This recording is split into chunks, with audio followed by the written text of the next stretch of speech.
জীবন্ত প্রেত, যেখানে গল্প নয়, সত্যি ঘটনায় সবচেয়ে ভয়ঙ্কর। আপনি কি এখনো এমন কিছু দেখেছেন যা দেখার পরও বিশ্বাস করতে পারেননি? কখনো এমন কারো সামনে পড়েছেন যে জীবিত না মৃত তা বোঝা যায় না?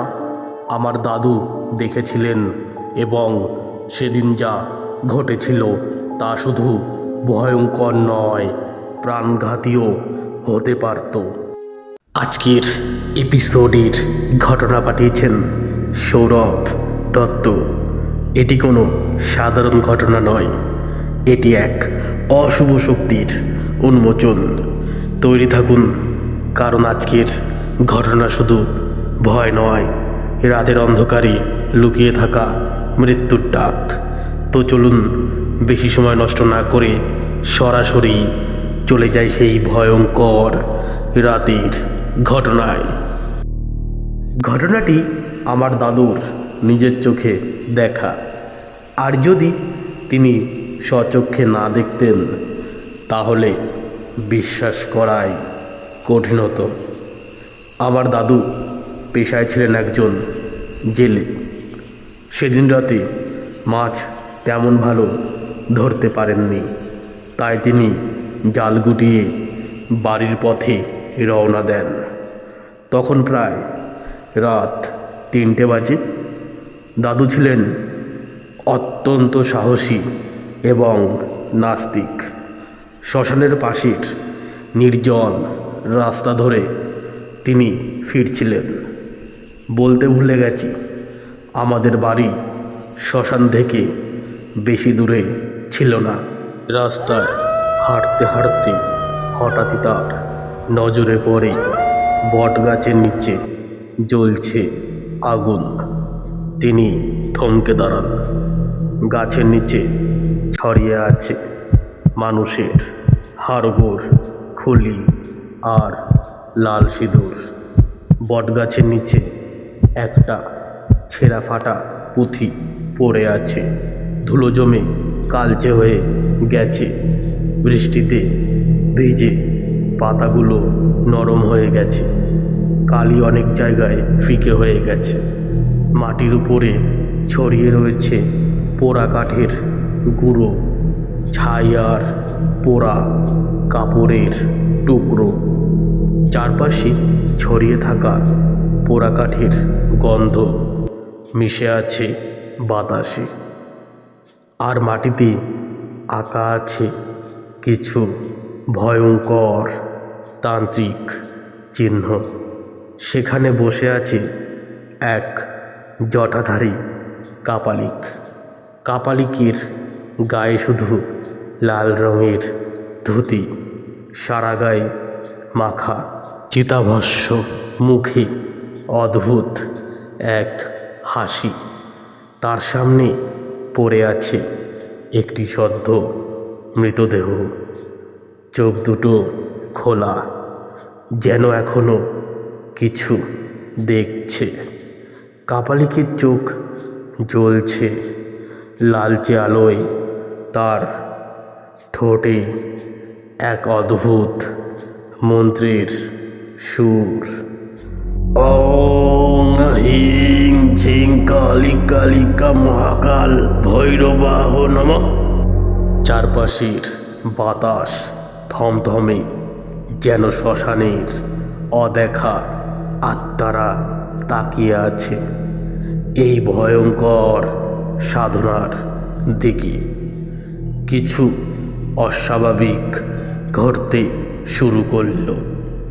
বাতাস থেমে গেল, কিন্তু বটগাছের শুকনো পাতাগুলো একসঙ্গে কাঁপতে লাগলো। আগুনের শিখাগুলো ধীরে ধীরে কালচে হয়ে উঠতে লাগলো, এবং ঠিক তখনই একটি অশুভ ছায়া মৃতদেহের ওপর ধীরে ধীরে ছড়িয়ে পড়তে লাগলো।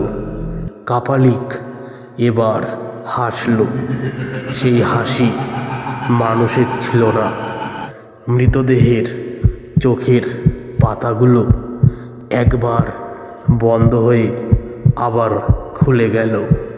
কাপালিক এবার চিৎকার করে উঠল, ওঠ, তোর আত্মাকে আমি ডেকে এনেছি, ওঠ।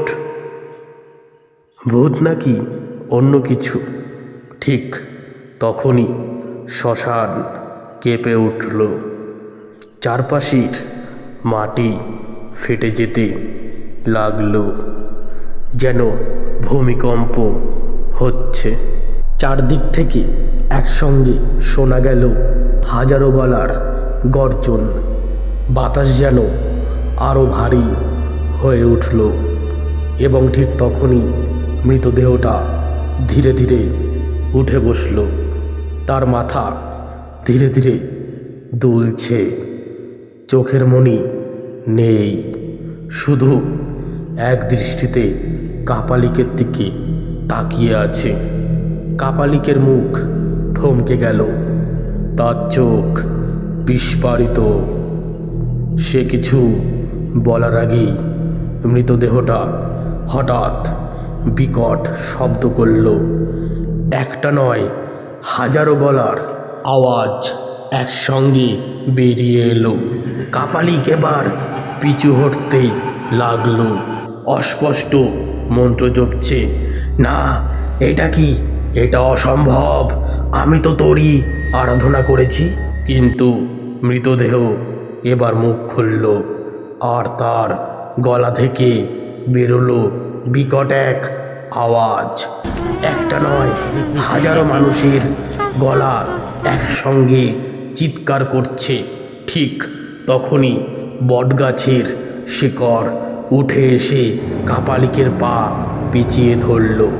কাপালিক ছটফট করছে, তার শরীর থেকে রক্ত গড়িয়ে পড়ছে।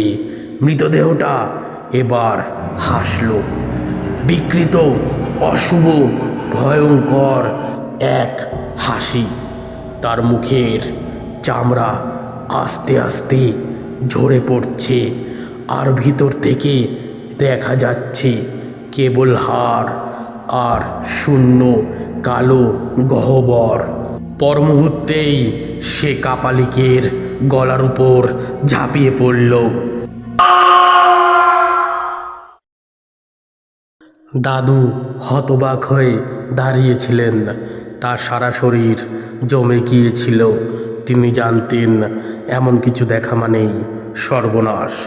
আর এক মুহূর্ত দেরি না করে যত জোরে সম্ভব দৌড় দিলেন। পিছন ফিরে তাকানোর সাহস ছিল না, কিন্তু স্পষ্ট শুনতে পাচ্ছিলেন পিছন থেকে ভেসে আসছে বিকট এক হাসি আর কারোর পদধ্বনি। বাকি দৌড়াচ্ছিল পেছনে। দাদু জানেন না, কারণ তিনি একবারও ফিরে তাকাননি।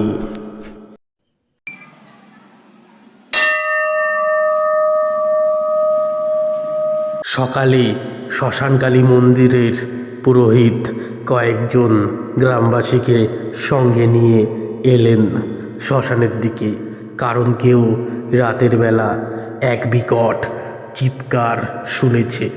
তারা গিয়ে যা দেখল তা শ্মশানের ইতিহাসেও লেখা থাকবে না।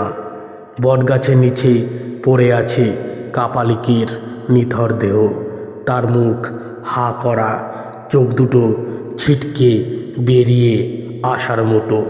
কিন্তু সবচেয়ে ভয়ঙ্কর ব্যাপার, তার গলায় গভীর আঁচড়ের দাগ, যেন কেউ তাকে ঠেসে ধরে মেরেছে।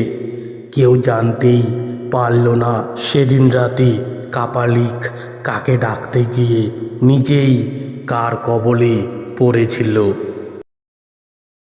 এই ভয়ঙ্কর অভিজ্ঞতা আমাদের সঙ্গে ভাগ করে নেওয়ার জন্য সৌরভ দত্তকে বিশেষ ধন্যবাদ। এমন সত্য ঘটনা আমাদের চোখ খুলে দেয়, শিখিয়ে যায় অন্ধকারে খেলা কখনোই ভালো কিছু বয়ে আনে না। আপনারাও যদি কোনো বাস্তব অভিজ্ঞতা শেয়ার করতে চান তাহলে আমাদের জানান। বন্ধুরা, যদি ঘটনাটা ভালো লেগে থাকে তাহলে লাইক করুন, কমেন্ট করে জানান। এই ভৌতিক অভিজ্ঞতা বন্ধুদের সঙ্গে শেয়ার করুন। এমন আরও ভয়ঙ্কর বাস্তব অভিজ্ঞতার জন্য জীবন্ত প্রেত চ্যানেলটিকে সাবস্ক্রাইব করুন এবং পাশে থাকা বেল আইকনটি চাপতে ভুলবেন না, যাতে নতুন ভিডিও আপলোড হলেই আপনি সবার আগে জানতে পারেন। আবার দেখা হবে এক নতুন সত্যিকারের ভয়ঙ্কর ঘটনার সঙ্গে।